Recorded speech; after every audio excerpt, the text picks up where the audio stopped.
For 30 years.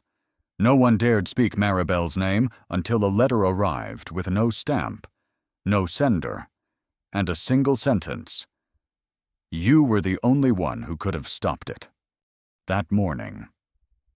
The wind returned to Smoke Creek Crossing, carrying not just dust and sage, but a memory sharp enough to bleed. It slipped through nailed windows, rattled old rail ties, and brushed the chapel steps like a whisper looking for someone who could still listen. Dust rose in lazy swirls from the chapel steps and curled past the shuttered saloon where the sign dangled on one nail. Smoke Creek Crossing didn't have much left to say. It hadn't for a long while. Down the stretch of what used to be called Main Street, where wagon wheels had once rutted through soft clay, now hardened into stone. Elias Mercer sat on a stool outside what had once been the postmaster's office, and was now the closest thing he had to a home. His hands were deep in worn leather, fingers curled around a saddle strap he was mending. The creak of the stool, the quiet rasp of thread through hide, those were the only sounds until the wind came back. He didn't look up at first. Elias rarely did any more. Not since they stopped saying his name in town. Not since they stopped burying things proper and started pretending time would do it for them. The air held the weight of something waiting to be spoken. A stillness heavy with memory, as if the past had stirred just enough to be noticed. A mule brayed in the distance. The whistle of the mid-morning train cried once, then faded just as fast. Elias finally raised his eyes. On the far side of the tracks, across the brittle brush and fence wire, Sheriff Lyle Granger stood with his thumbs tucked in the front of his belt, watching Elias like a man might watch a fire that hadn't spread yet. "You fixing leather, or waiting on ghosts?" Granger asked, voice dry as sun-baked creek mud. "Same thing out here," Elias muttered, not looking up again. Granger didn't smile. He never did. "Just reminding you. Mercer, don't stir things that ought to stay buried. That town's got no more room for tombstones." Elias didn't answer. Not because he was trying to be rude, but because he didn't trust what might come out if he opened his mouth again. He kept threading the strap, watched as Granger turned and walked back toward town, his spurs clinking against the boards like distant thunder. The wind died again, just as quick. All that remained was silence, and the faint creak of the old windmill by the chapel. By the time Elias looked up again, the rider was already in sight. The boy on the mule was no more than 20, dust-choked and sunburnt, with a sack slung over one shoulder and the kind of tired eyes only long roads could give. He reined in at the edge of Elias's porch and reached slowly into the bag. "You Elias Mercer?" the boy asked, voice uncertain. "Used to be. Well, this came for you." The boy handed him a pale brown envelope, corners curled, ink faded nearly to nothing. "I don't know who sent it. Was in the dead letter box over at Red Rock Post Office. Somebody's been cleaning out old stock," they said. Elias took the envelope like it might bite him. "No return mark," the boy added. "No postage neither. Just your name. In script." Elias nodded once and tucked the envelope into the breast of his coat. "Appreciate it." The boy hesitated. "That place," he said, nodding to the chapel. "Somebody said it used to be a meeting hall. Real important, back in the day." "It's got memory," Elias said, "but memory's not always useful." The boy turned his mule and disappeared into the shimmering distance, leaving a cloud of dust and one quiet man behind. Inside. Elias laid the envelope down on the scarred wooden table. It looked like it had been waiting for more than a few decades. The edges were yellowed, the fold weak, the ink just barely legible. He reached for his knife, slid the blade gently under the flap, and pulled the paper free. One photograph, one note. That was all. The photo was black and white, slightly overexposed. A woman stared out from the edges of time, long hair pinned behind her ears, a line of embroidery at her collar. There was a stillness in her face, the kind that lived somewhere between sorrow and strength. Elias's breath caught, then stilled. He hadn't seen her face in over 30 years. Maribel. She had been what hope may be. A whisper of redemption he hadn't earned. They'd spoken under the shade of cottonwoods in the spring of 1858, when war hadn't quite become a rumor yet, and the West still shimmered with possibility. Then one night came. One choice, one silence, and that had been the end of her. At least, that's what the town had said. He turned the photo over with shaking fingers. You were the only one who could have stopped it. M. The words were barely legible. The ink faded and warped, but he read them all the same, and the moment hung there like a thunderhead about to break. He dropped the photo. It slid across the table and came to rest beside the oil lamp. Elias stared at it for a long time. He rose slowly, boots thudding against the old floorboards, and walked to the window. Outside. The same town stood as it always had, silent, sun-drenched, unwilling. But something about it had shifted. The wind wasn't blowing, but something had moved. Maribel had written to him, or someone had, someone who knew. For years. He'd built his silence like armor, dug a life out of routine and ashes. But a letter that should have never arrived had pierced all of it in one slow, deliberate stroke. Elias reached into the drawer beneath the table, pushed aside the tin of pipe tobacco, and lifted the small metal box no one else had seen in years. Inside was a medal, silvered, dented, earned in silence. He picked it up, thumbed the edges, stared at it like it might answer something. He had not worn it in 2 decades. He set the medal down on the edge of the table. Beside the photo, 2 ghosts meeting after too long. Outside. The boards of Smoke Creek groaned under a hush that felt alive, like breath drawn before a reckoning. Elias looked out over the land that had forgotten him, over the tracks that no longer carried anything worth keeping, over the fence posts where once there had been life. He looked towards the chapel, its steeple long since crumbled, and then to the place beyond it, just past the curve in the trail, where the land dipped into the hills. Somewhere out there was the answer, and somewhere beneath all this dust, a grave had been marked under the wrong name. He turned the photo over. One line was scrawled in faded ink. He already knew what it would say, but seeing it again made his chest tighten. In the attic above the old chapel, dust lay thick enough to stitch into memory, and someone had been up there recently. The late morning sun fell in stripes across the broken glass windows, casting long bars of light across the weathered pews below.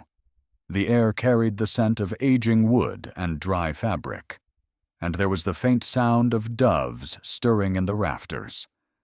Though the chapel had not held a service in more than 20 years, the front doors hung slightly ajar, as if it were still waiting for someone to walk through them and ask forgiveness out loud. Elias Mercer paused at the base of the steps. The letter was folded into his coat pocket, the photograph resting heavy against his chest. He hadn't spoken a word to another soul since the envelope had arrived. But the name burned on his tongue all the same.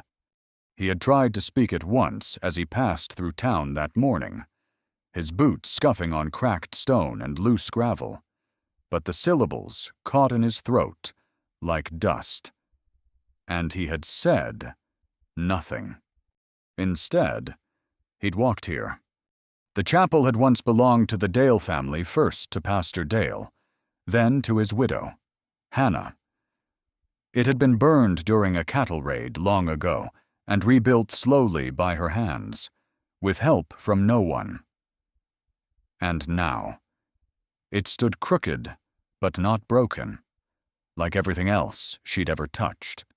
Elias stepped through the door into the cool dimness and let his eyes adjust. The light danced gently on worn hymnals and forgotten lanterns. Behind the pulpit, the wall was patched with fabric instead of plaster strips of old uniforms, embroidered handkerchiefs, and pieces of shirts that might have once carried children.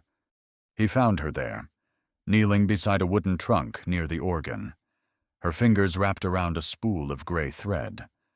Hannah Dale looked up, calm as a stone in water. Her hair, long and silvering, was tied back in a loose twist, and her sleeves were rolled to the elbow. She said nothing, but her eyes followed him like someone who'd been expecting a knock at the door all morning. "I need to ask you something," Elias said. Hannah nodded, then asked. He hesitated. The chapel smelled like dry wildflowers and old wax, and something about it made him feel like a boy again, ashamed of things he'd never admitted. "Maribel," he said finally. Hannah's hands stilled. "What about her?" she asked, voice soft. "You knew her," Elias said. "You saw her, after the town said she was gone." Hannah stood slowly, brushing dust from her skirts. She moved past Elias toward the organ bench, where a folded square of fabric sat waiting. She laid it across the lid, revealing a quilt half-finished patches cut from old cavalry coats, church dress scraps, and something pale and delicate lace from a wedding veil. Everyone knew Maribel, Hannah said, but few knew her true. Elias stepped closer. She wasn't buried when they said she was. Was she? Hannah didn't answer immediately. Instead, she reached down and lifted a small, square patch, unlike the others. It bore no initials, no embroidery, no mark at all. "That one's waiting," she said, "for someone who won't admit he's still alive." Elias felt the weight of the words settle in his chest like a stone dropped in a dry well. He looked down at the quilt, the unspoken stories stitched into its seams, and felt something inside him ache with the slow burn of shame. "She trusted me," he said, quieter now, "and I left her." "You didn't just leave," Hannah said. "You stayed silent. That's what did it." He closed his eyes. The war had taken a lot, but it hadn't taken his ability to speak. He had chosen that part himself, chosen to say nothing when Maribel stood alone. When the town whispered things in corners, when a woman's truth could be twisted into madness with the stroke of a pen and the silence of a man. "I need to know what happened," he said. "Not what the town says, not what the ledger says. What you know." Hannah studied him for a long moment. Then, slowly, she nodded toward the attic stairs at the back of the chapel. "Go up there," she said. "Look in the cedar chest by the west wall. Then come back and ask again." Elias climbed the narrow staircase, each step creaking beneath his weight. The attic smelled of dust and cedar and something older, still linen and grief. Dappled light filtered in through slats in the wood, illuminating trunks and boxes long undisturbed. He found the chest tall, carved, older than the chapel itself, and opened it with both hands. Inside were scraps of fabric, yellowed letters tied with blue ribbon, and a small hand mirror with a crack across the glass.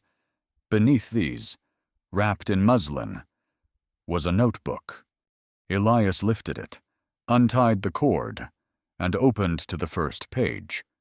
It was Maribel's handwriting, careful, deliberate. The words ran straight and narrow, The kind of script taught to girls who were expected to write prayers and grocery lists. But the words weren't prayers. They were confessions. Entries that spoke of fear, of being followed, of trying to speak out. Of one night in particular, the night he said, "I had imagined it all." Elias felt the skin on his neck tighten. He turned the page. EM was there. The next entry read, "He saw what I saw, but he turned away." His hands shook. The words blurred, and beneath them, a final page was marked with something he hadn't expected: a map, a trail, and a name only he would recognize. He stared at it. Breath caught in his chest, not from fear, but recognition. The path wasn't just ink and parchment. It was memory, one he had buried beneath silence. And now, it was calling him back. Downstairs, the organ creaked as Hannah shifted her seat.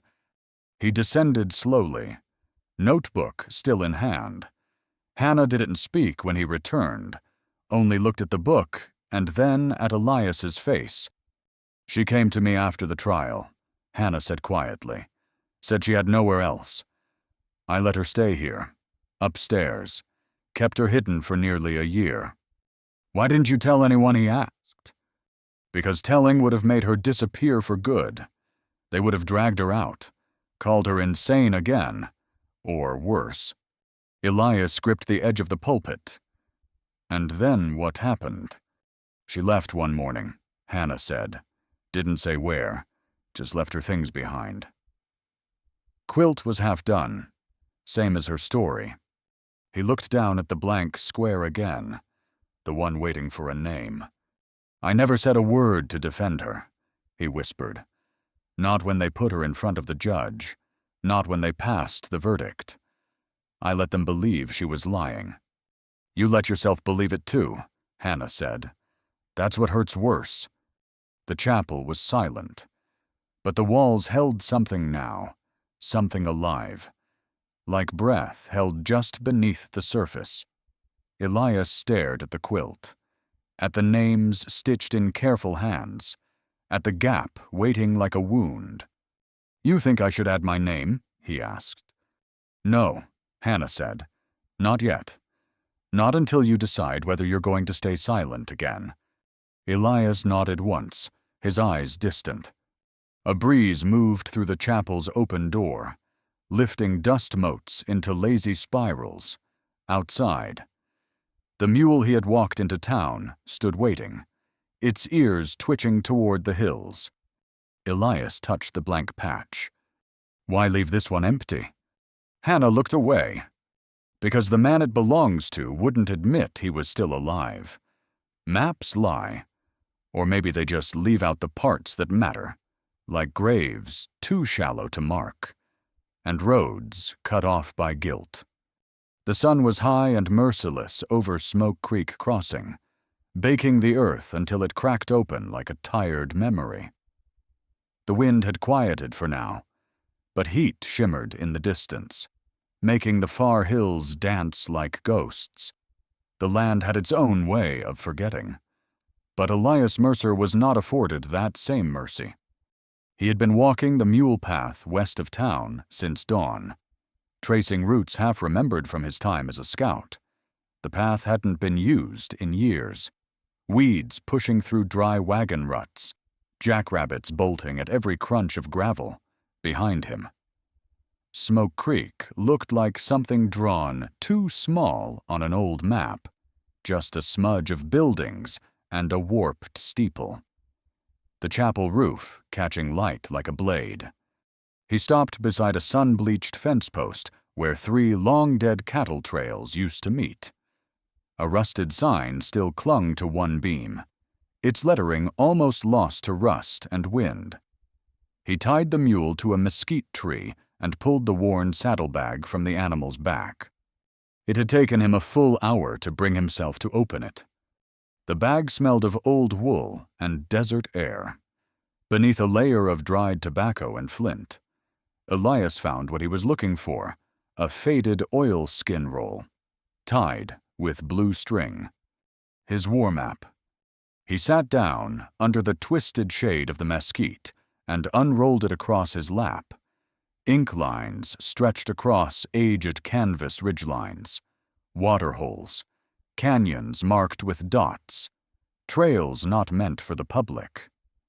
He had drawn it himself during the last days of the war, when his job was to ride ahead, measure land by instinct, and draw what men would bleed over. But one corner of the map had always troubled him. Near the southern edge, west of Smoke Creek, there was a trail that led nowhere. It ended abruptly at a crosshatched hill with no designation, no legend, no name. But Elias remembered it, now remembered why he hadn't written one. That place had a name, and it wasn't meant to be on paper. Three Widows Bend. He remembered the night a sky full of stars, coyotes yipping from far off, and Maribel's voice telling him not to follow her there. He had let her go, let her walk toward the shadows without a word. The next day, the town declared her vanished. A week later, they buried a box beneath the chapel, said it was hers. No one ever asked what was inside. He packed up the map, tied it again, and mounted the mule. The animal was stubborn but sure-footed, and Elias kept to the narrow trail between tall yucca and scattered stones. His direction was clear now. He had questions, and only one man left alive who might answer them. By early afternoon, he reached the remains of an old stagecoach depot, nothing but a sunken roof, a rotted water trough, and a rusted coach wheel lying flat in the dust.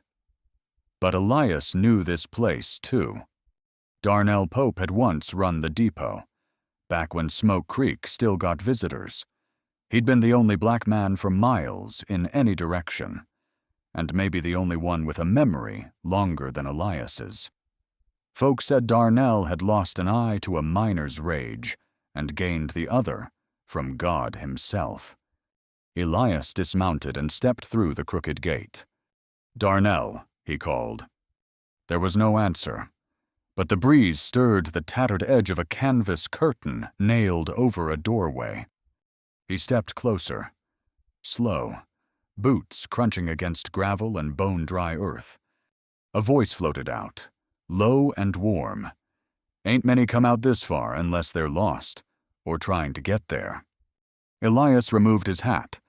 "I'm not sure which I am." The curtain shifted. Darnell Pope emerged, tall and wiry, white beard curling beneath his chin like old brush. His left eye was pale, blind as legend said, his right sharp and alive. "Well, I'll be," Darnell said, looking Elias over. "Didn't think you were still walking upright. Thought they'd buried you alongside your secrets." "Not yet," Elias said, "but it's time I unburied one." Darnell tilted his head, curious. "She come back to you?" Elias didn't speak. Darnell chuckled once, so she did, even if it's just her voice, or her ghost. He handed over a folded scrap of parchment he had carried it like a burden, unsure why until now. Darnell's fingers curled around it gently, his brow furrowed, and a sigh like dry wind escaped his chest. "She gave me that," he said after a long pause, asked me to hold it. Said it'd be safer with someone who didn't owe the town a damn thing. "You saw her?" "I saw her run. I saw what chased her, too. And I saw you not follow." Elias looked at the ground. "I need to know the rest," he said. "I need to know if she ever made it past Three Widows Bend." Darnell nodded toward the hills. She didn't.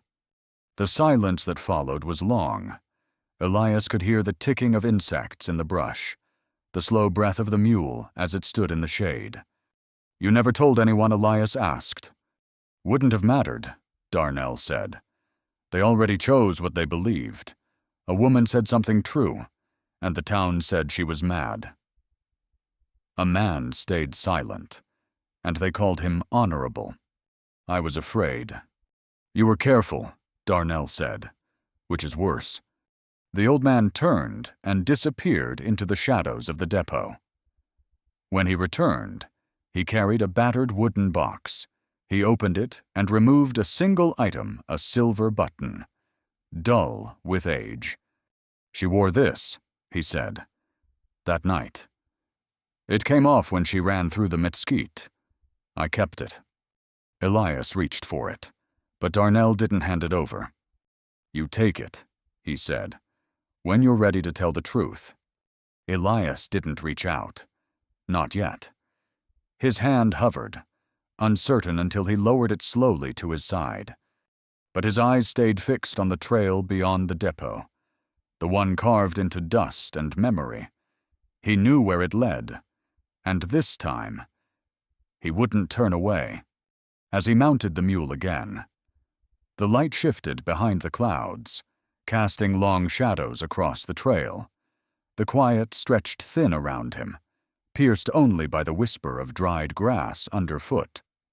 By the time he reached the rise overlooking Three Widows Bend, the sky had turned a dusty rose.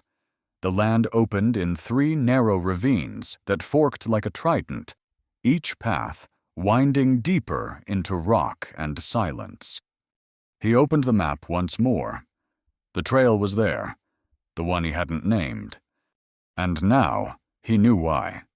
Because trails that lead to guilt rarely deserve to be remembered.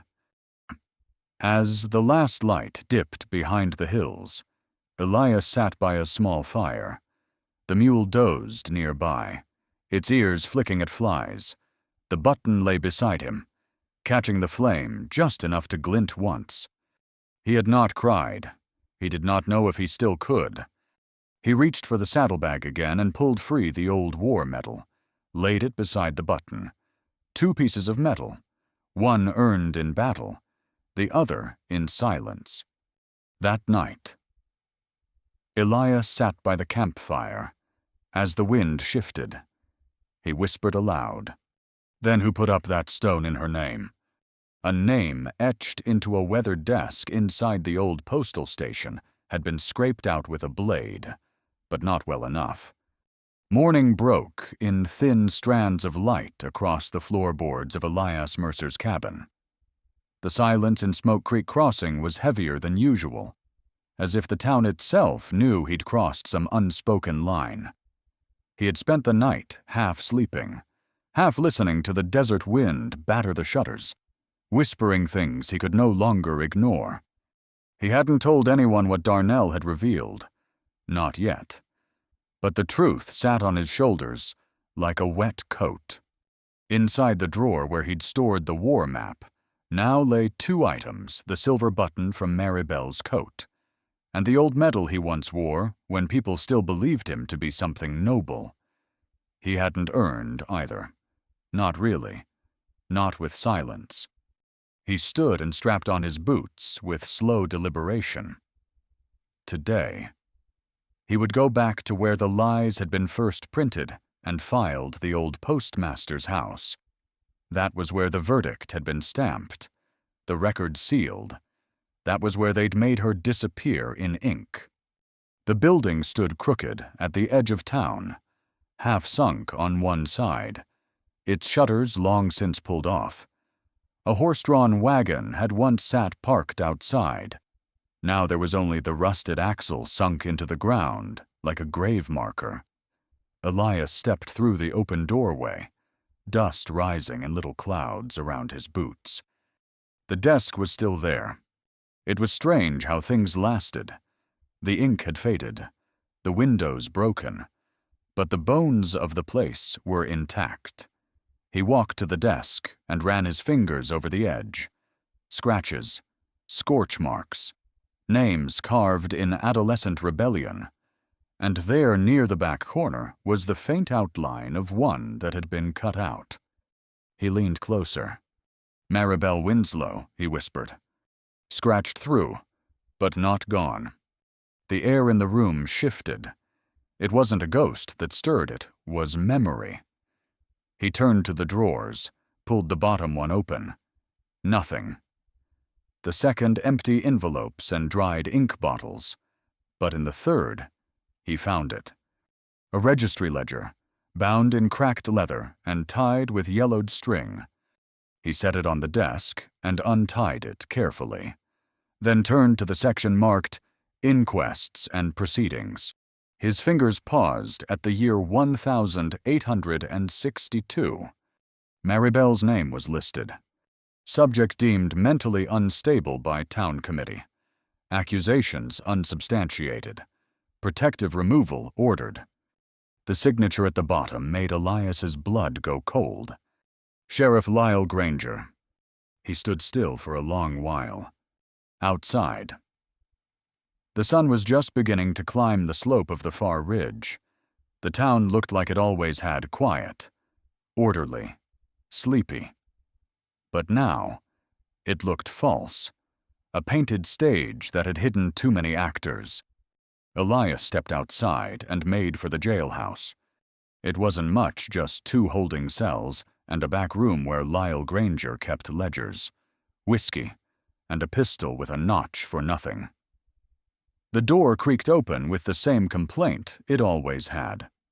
Granger looked up from behind his desk, boots on the table, hat tipped back. He didn't move when Elias entered, didn't reach for his belt. He just watched. "I wondered when you'd come," he said. "I just came from the post house," Elias said. "Found the inquest papers." Granger nodded once. "Then you already know. I want to hear you say it." The sheriff stood slowly. He didn't posture, didn't raise his voice. He just walked to the stove, poured 2 tin cups of water, handed one to Elias.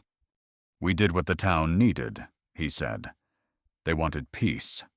Quiet." She stirred things up, accused a man with land, with influence. People don't like their peace being threatened. "She told the truth," Elias said. "And the town told its own version," Granger replied. "That's how these things work." Elias didn't drink. "You knew," he said. "You knew she wasn't mad." "She was scared," Granger said. "That makes people act in ways the town doesn't like. And when you didn't stand up for her, that sealed it."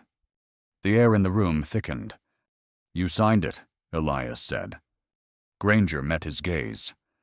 "I did, because it was easier than losing this town to a fight. You think I liked it? You think I sleep easy?" There was no venom in the man's voice, only a long-worn fatigue. "You had power," Elias said. "I had silence. Together, we buried her." Granger looked away. "What do you want from me now?" "I want the town to know." "Why the sheriff asked." "Tired. It won't bring her back. It won't make anyone apologize." Elias stepped closer. "Because the only thing worse than what we did is letting them forget we did it." They stood there, 2 old men surrounded by dust and years and silence. After a time, Granger walked to the drawer, pulled out a battered envelope. Inside was a faded photograph, the same one Elias had received. "She mailed me one too," he said. "Same message, same look in her eyes. She didn't die quietly. We just stopped listening." Elias took the photo gently, then returned it. Outside. The light had shifted again, casting the town in long shadows. The streets were empty, but the chapel bell rope stirred in the wind. Elias walked toward it with purpose. He stepped inside the chapel, removed the letter from his coat, and laid it on the pulpit, the same pulpit where the town once whispered its prayers and ignored its sins. Then, without saying a word, he lit a lamp and walked back outside. The chapel door stood open behind him. The air was thick with thyme, scented faintly of flowers long faded and wood too proud to rot. The light would draw them in. Let them read it. Let the town see what it had done. Let the silence answer back.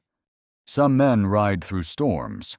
Others stand in the open and let the rain cut through their silence. The storm had come in the night. Elias woke to the sound of it, a hard, steady drum on the roof of his cabin, a rhythm that seemed to speak for everything that had been left unsaid. The wind howled through the cracks in the walls. And by morning, the town was soaked. Mud pooled in the streets, the old wooden walkways slick with rainwater.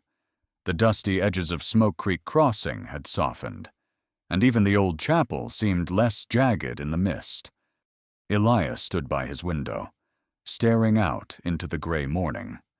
The land was quieter than it had been in weeks. But then, he supposed, things often quieted before a storm broke for good. He wasn't sure what that storm would look like, but he could feel it coming. His eyes fell to the letter he had left on the pulpit the day before, the one that no one had yet read. The wind from the storm rattled the wooden door, as though trying to push it open. It was time to see if the town was ready for the truth to come in. He dressed slowly, pulling on his coat and stepping into the cold, wet air. His boots sank into the mud as he made his way toward the chapel, the usual clink of his spurs muted by the storm. The town was still asleep when he reached the door. It seemed that the rain had made even the most stubborn souls slow to stir. The chapel was quiet, save for the occasional drip from the eaves and the deep sigh of the wind. The lamplight from the night before still flickered weakly at the altar, casting a faint glow over the room. Elias stepped inside and walked toward the pulpit. The letter was exactly where he'd left it, half buried under dust and shadow. He stood there for a moment, staring at it, his fingers lingering on the edges of the parchment. There were no words left to say, not for the letter, not for the town, not for the mistakes he'd carried all these years. Maybe it's time, he whispered to the empty room. Maybe it's time for us all to hear the truth. As if in response, the door creaked open behind him. He didn't turn around. He knew who it was before the footfalls reached him. Hannah Dale stepped inside, her silver hair falling loose around her shoulders, a soaked shawl draped over her arm. Her face was as calm as ever. But there was a quiet sadness behind her eyes that Elias hadn't seen before. "You've made your decision," she said softly, her voice almost drowned out by the storm outside. "I didn't want to," Elias replied, turning to face her. "But it's too late now. They need to hear it. All of it." Hannah didn't say anything for a long moment, just studied him with that steady gaze of hers. Finally, she nodded, as though accepting what had to happen next. "You're right," she said quietly. "But it's not just them. Elias, it's you too." He didn't reply. He simply picked up the letter and walked to the door. "Where are you going?" Hannah asked, following him. "To the town square, to the people who need to know." Hannah hesitated, then followed him without another word. They didn't need to speak. They both knew that there was no turning back now. The rain had eased by the time they reached the square, but the wind still howled through the empty streets. A few townsfolk had started to emerge from their homes, looking out from beneath their wide-brimmed hats and soaked cloaks, but no one dared to approach. They knew better than to meddle with something that wasn't theirs. Elias stopped in the middle of the square, facing the chapel. He could feel the weight of every eye on him, the silent judgment in the air. "I've been carrying this town's secret for too long," Elias said, his voice clear and steady, though the rain slicked his hair to his forehead and his coat clung to his shoulders. "It's a secret that belongs to all of us now, and it's time we stop pretending that silence makes us clean." A few townsfolk stirred, exchanging glances. Some looked wary, others uncertain, but no one interrupted. "I'll say it plainly. Elias continued. Maribel Winslow didn't die by accident. She didn't just vanish. She was wronged. And I was one of the men who let it happen. I don't ask for your forgiveness, Elias said. I ask that you remember, and let the dead speak at last. He held the letter out before him, the paper wet and curling at the edges. He could feel the weight of everyone's gaze on him, heavy, like iron.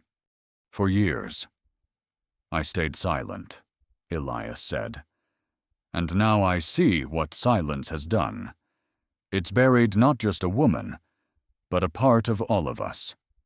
He stepped forward and placed the letter at the base of the chapel's steps, the paper fluttering in the wind like a bird trying to take flight. A man stepped forward from the crowd, a man Elias recognized as one of the former deputies, whose face had aged poorly under the weight of guilt. The man didn't say anything. He just reached down and snatched the letter, his fingers trembling. You can't do this, the man said, his voice low and jagged. I've already done it, Elias replied, his voice firm. The truth doesn't care whether we're ready for it. The deputy's face twisted in anger. He ripped the letter in half, then dropped the pieces onto the ground. Elias didn't flinch. He just stood there, watching. Let it burn, the deputy spat, then turned away, retreating back into the crowd. For a long moment, no one moved. The storm seemed to hold its breath, the town holding its collective sigh. The quiet felt like it had been stretched thin, like a cloth pulled too tight over something hidden beneath. And then, from the back of the crowd, a voice rose, a voice Elias knew all too well. Hannah stepped forward, her feet steady despite the rain. She reached down, picked up the torn pieces of the letter, and held them out to the crowd. The truth, she said, her voice ringing out clear and strong, is never something we can tear up and forget. The crowd watched as she stood there, not yielding, not breaking, holding the words in her hands as if they were sacred.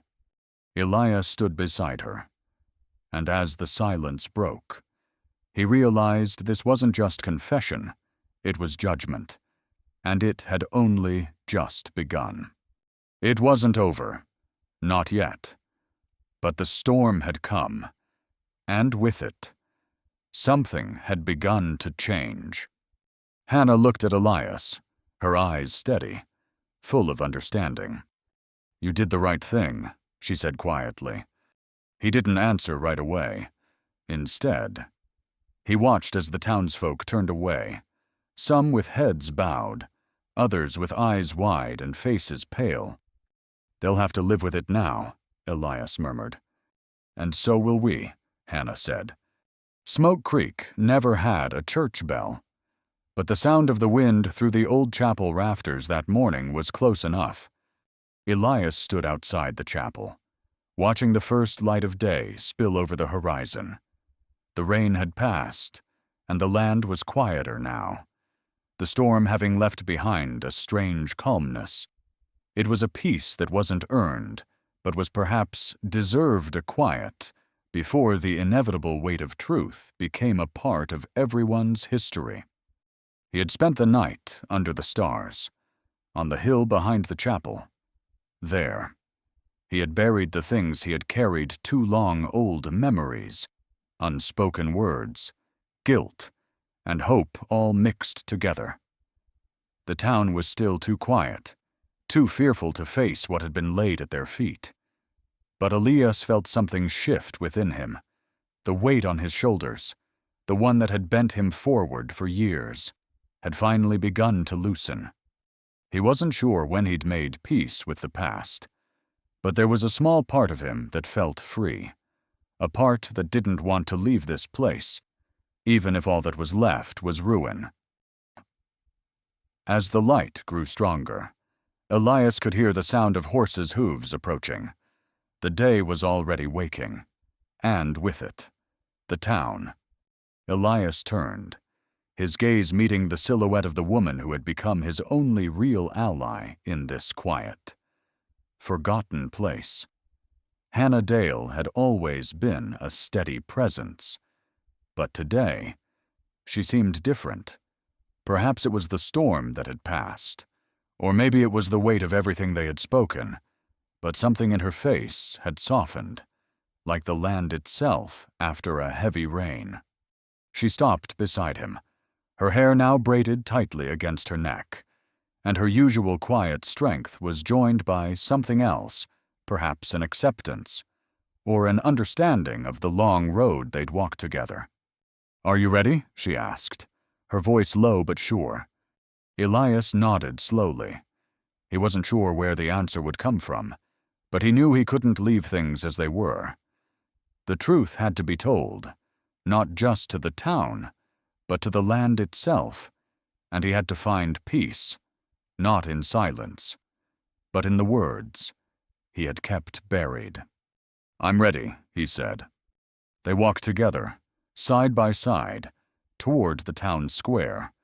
It wasn't long before the town started to stir. The bakery across the street, which had been closed for so long, finally opened its door, and the smell of fresh bread mixed with the scent of wet earth. Elias noticed the change, the subtle signs of life returning, of people facing the truth together, no matter how difficult it was. The streets were empty, but not abandoned. The town felt different now, like it was waiting for something to break through. They made their way to the chapel steps. A small crowd had gathered, drawn by the promise of something unknown, something that had to be said. Some faces were familiar, others were new. The ones who had stayed were here, and the ones who had left, some of them, had returned, their reasons unclear. But they were here, and so was Elias. He climbed the steps slowly, his boots creaking against the old wood. Hannah stood beside him, and together they faced the town that had tried so hard to bury the truth, but now couldn't escape it. Elias took a deep breath, the cool morning air filling his lungs. For the first time, it felt like something was settling inside him, something important, something he hadn't realized he'd been carrying for all these years. "I'm sorry," he said, his voice carrying across the square, slow and deliberate, "for what I didn't say, for what I didn't do." The crowd shifted, a murmur passing through it like a ripple on still water. Elias looked down at the ground for a moment, collecting his thoughts. "Maribel Winslow deserved better," he continued. "And so did all of us. We've let lies stand where truth should have been. And now it's time we all live with what we've done. I won't hide any more. Not from the past. Not from you." He paused, letting his words settle into the space between them. The chapel door stood behind him, the light from the morning casting shadows on the stone steps. He could hear the wind moving through the rafters again, as if the land itself was listening. "I wasn't the only one who stayed silent," Elias said, his gaze shifting across the crowd. "We all allowed this town to bury a woman who never deserved to be forgotten. We let silence win, and it cost us more than just one life." Hannah stepped forward, her hands held steady at her sides. "But it's not too late," she said. "It's never too late to do right. It's never too late to stand up and say, 'We are here.'" A few heads turned, a few others whispered to those beside them. Elias knew the work was far from done, but the first crack in the wall had been made. "We can't change what's happened," he said, "but we can stand together. And from this day forward, we can choose to remember, not just Maribel, but all of it, the truth, the love, the loss." He didn't wait for a reply. The words had left his mouth, and he could already feel the shift. It wasn't something that happened in an instant, but something that would take root over time, like a seed planted in soil that had been too dry for too long. The wind picked up, and Elias could feel it moving through him, carrying away the dust of the past. It wasn't loud. It didn't demand attention. But it was there. And for once, it didn't feel like a reminder of what had been lost. Elias took a step back, looking toward the horizon. It was strange, he thought, how long it had taken for him to realize that the past didn't have to define him. It didn't have to define any of them. They had a choice now. The truth had come out, and with it, the chance for something new. Hannah stood beside him, and he could see the weight in her eyes. But also something else, something that reminded him of the land after the storm. When the earth breathes and life begins again, even in the hardest of places. "It's done," she said softly, "and we'll carry it together." Elias nodded, and for the first time in a long time, he felt a peace that wasn't about forgetting, but about remembering. As they turned to leave the chapel steps, the town behind them seemed to exhale, as if it, too, had been holding its breath. And the wind, it seemed, carried them forward. The wind still whispers through Smoke Creek, though the town itself is quieter now, as if it finally understood the price of silence. The wildflowers that once grew by the chapel doors, stubborn and bold despite the hard ground, still bloom in scattered patches. Some say the land remembers, long after the people have gone. It remembers the lost, the forgotten, the voices that never had a chance to speak, and the ones that waited too long to speak. The church bell that never rang has now fallen silent, and the wind carries the weight of all the words left unspoken. A man stands at the edge of town, the weight of years in his shoulders, the ghost of a woman at his back, and though the dust may settle, the memories remain like footprints in the dirt, fading with time, but never completely gone. He walks now without the burden of regret, the weight of a guilt that has finally been laid to rest. The mules still graze at the old stagecoach stop, and the bones of the old buildings tell their stories in the quiet hum of the evening breeze. As the last light of day stretches across the town square, there's a lingering feeling in the air, a softness like the first rain after a dry spell, a feeling of peace. Yes, but not the kind that comes from forgetting, it's the peace that comes from remembering. And as the twilight deepens, the land, the people, even the very wind seem to exhale a collective breath. Justice may have been delayed, but in the end, it arrived, like the slow burn of a fire that warms the heart just as much as it scars the land. And in that moment, the truth doesn't need to be shouted from the rooftops. It just needs to be heard, by the right ears, at the right time. The forgotten woman, the one who walked out alone into the wilderness, was remembered in the end.